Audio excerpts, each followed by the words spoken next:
Chapter 3, Bigfoot. The loud cry rang again through the dry air. Teddy barked. Jack and Annie turned around in the clearing. It was hard to tell where the sound was coming from. The terrible cackle came again. "There," said Annie. She pointed at a bird in a gum tree. The bird had brown feathers and a large head with a long beak. It stared down at Jack and Annie. Then it let out another cackle. "Weird," said Jack. He found the bird in his book and read, "The kookaburra is the best-known bird of Australia.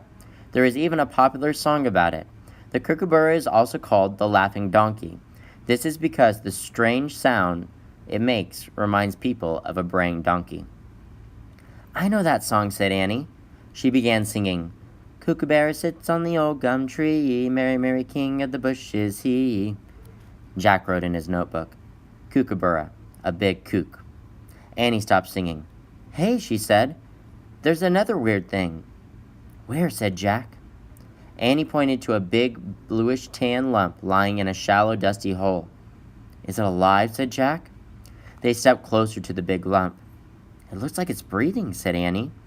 The lump was an animal lying on its back. Its paws were crossed over its chest. It had huge feet, large ears, a face like a deer's, and a long, very long tail.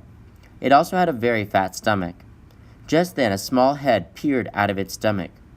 "Whoa," said Jack. "Oh, wow, it's a kangaroo with her baby in her pouch," said Annie. "Great," said Jack. "Remember, we have to get a gift from a kangaroo." Their voices woke the kangaroo. The animal jumped up from her shallow bed. She glared at Jack and Annie.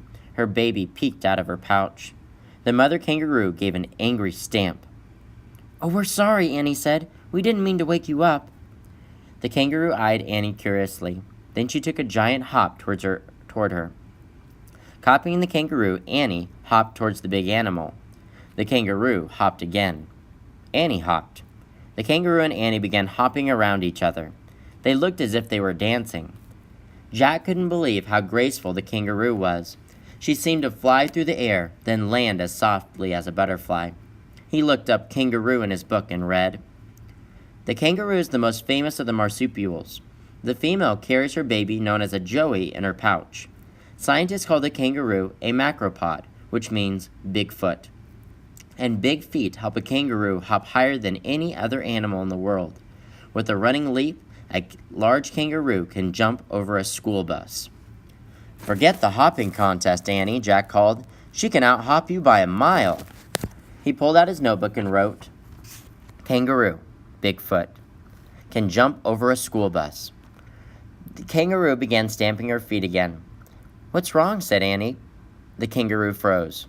"Grrr," Teddy growled from Jack's backpack.